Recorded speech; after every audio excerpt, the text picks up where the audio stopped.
Baik. Hadis riwayat Abu Daud di kitab yang sama. Ada dua jenis doa puasa yang disampaikan di sini.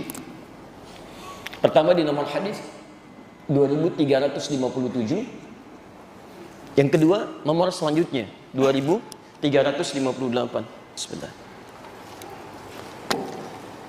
Jadi Abu Daud itu nama aslinya Sulaiman dari Sijistan, dikenal dengan Sulaiman As-Sijistani. Beliau ini hafal kurang lebih 500.000 hadis, dan bukan sekedar hafal ya, bukan sekedar hafal, tapi ringan sekali lisannya, begitu lunak mengucapkan hadis. Jadi kalau ditanya ini sahih, ini dhaif, ini palsu, ini enggak ada hadisnya.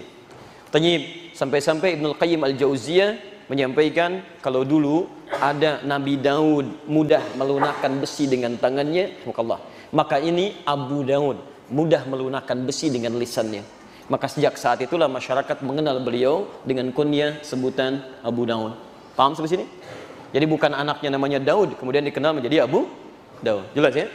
Baik. Jadi ada beberapa kunyah menunjuk kepada sifat. Jadi tidak semua yang Abu itu bisa menunjuk kepada ayah dari seorang anak pertama. Ya. Saya agak bahas sedikit. Jadi kalau ada ini, istilahnya disebut kunyah namanya. Kunyah. Saya pisahkan supaya tidak dibaca kunyah. Ya. Why? Kunyah. Kunyah. Nah, fokus. Ini bisa ditujukan pada seorang ayah yang dikaruniai anak pertama, baik laki-laki ataupun perempuan. Biasanya ada tradisi di Arab sejak zaman jahiliyah, tidak sekedar di zaman Islam. Tolong fokus di sini ya. Awas, saya ingin luruskan beberapa pemahaman di sini. Sejak zaman jahiliyah, masyarakat Arab punya tradisi cukup baik di sini sampai dilestarikan di masa Islam. Ketika seseorang kemudian mendapati anak pertama, maka ini kemudian dijadikan sebagai bahan bagian penghormatan. Untuk menghormati, dipanggillah nama orang ini dengan anak pertamanya, melekatkan pada nama ayahnya. Misal, melekatkan pada nama anak pertamanya ya. Misal, pernah dengar di antara paman Nabi namanya Abdul Manaf atau Imran? Baik, belum pernah dengar. Kalau Abu Thalib pernah dengar, kan? Baik, perhatikan. Ayah bahasa Arabnya Abu, kan? Abun. Kalau disandarkan pada kata berikutnya pakai waw, jadi Abu begini. Anak pertamanya ini Thalib, anak keduanya Ja'far, anak ketiganya Ali. Maka beliau dihormati dengan sebutan Abu Thalib. Rasulullah SAW punya anak pertama Al-Qasim. Baik, maka beliau dipanggil dengan sebutan Abul Qasim. Paham sampai sini? Jadi boleh kemudian itu ditradisikan di zaman Islam karena mengandung nilai-nilai kebaikan untuk penghormatan. Masya Allah, Anda baru dikaruniai anak pertama, semoga anaknya baik dan sebagainya. Maka dipanggillah Abul Qasim, Abu Muhammad, Abul Hasan dan sebagainya. Paham sampai sini? Baik, jadi jangan Anda artikan kalau Anda kemudian berhijrah, ingin dekat dengan Allah, ingin ikut tuntunan Rasulullah, kemudian harus menyertakan nama ini. Ya, itu bukan bagian dari persyaratan. Ya, nama saya misalnya Somad, punya anak namanya Stephen. Saya berhijrah jadi Abu Stephen misalnya, kan? Tidak harus demikian. Somad ya Somad itu kan. Baik. Baik, teruskan. Ya, ini hal yang mesti diluruskan tapi juga jangan dicela. Ya, saya misalnya disebut Abu Muhammad, ada yang lainnya dan seterusnya. Anda punya anak namanya Haidar, dikenal dengan Abu Haidar, gak ada masalah. Baik ya. Bisa juga sifat seperti yang ini. Sifat-sifat dominan yang melekat kepada dirinya. Bisa baik, bisa juga buruk. Jelas ya? Bisa baik, bisa juga buruk. Abu Daud, Abu Hurairah itu baik. Abu Jahal itu buruk, ya, dan seterusnya. Jadi Anda tinggal tambahkan Abu, Anda sebutkan kalimat setelahnya. Orang yang keseringan tidur, sedikit-sedikit tidur, kan? Di kamar tidur, di ta'lim tidur, tidur bahasa Arabnya naum, maka disebut dengan Abu Naum, baik ya. Orang yang sedikit gosok-gosok, dikenal dengan itu Anda. Hadis 2357, 2358. Yang terakhir itu ngarang. Lihat sini. Ini satu, ini yang kedua.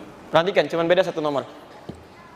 Yang ini yang dipopulerkan termasuk di kita dengan bacaan Allahumma lakas sumtu wa ala rizqika aftartu. Ya. Allahumma lakas sumtu wa ala rizqika aftartu.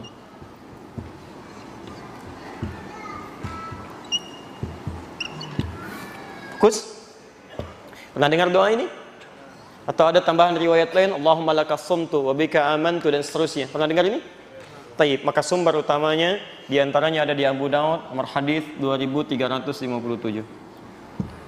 Yang kedua, ada hadis juga yang sangat populer, termasuk di Ad-Daraqutni, ya, dengan kalimat Dhahaba adh-dhama.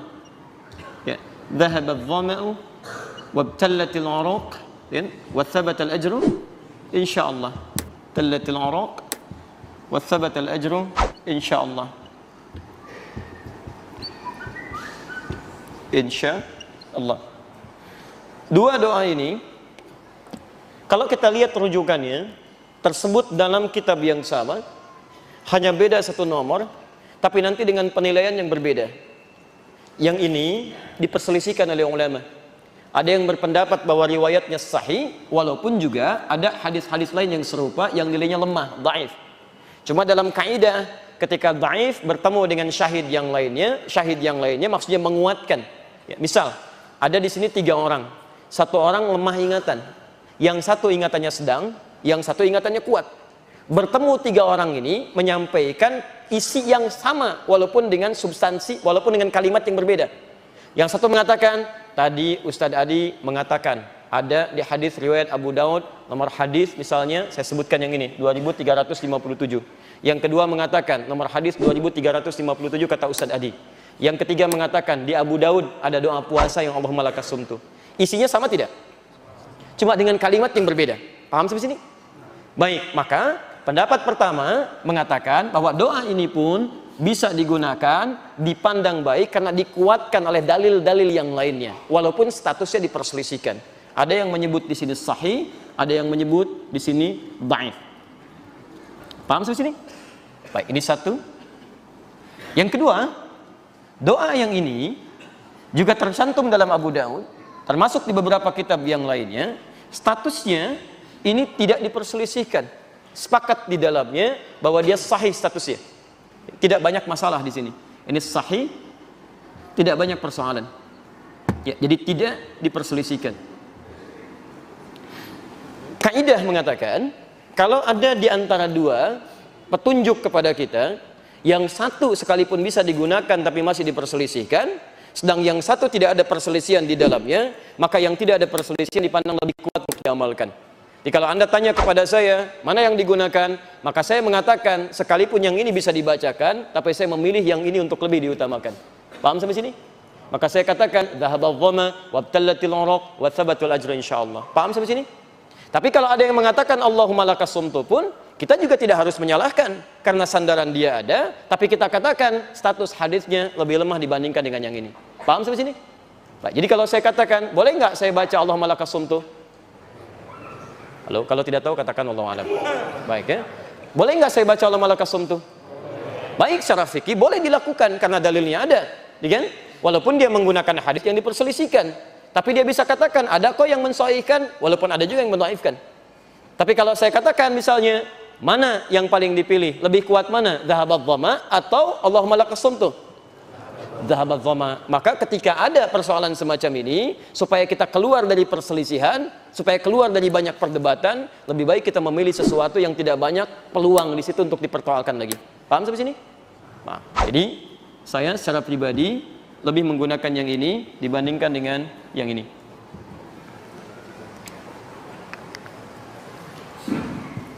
Jelas di sini? Baik. Jadi jangan sampai Anda berdebat hanya persoalan masalah ini gitu kan? Baik. Jadi misalnya mohon maaf ya, mohon maaf.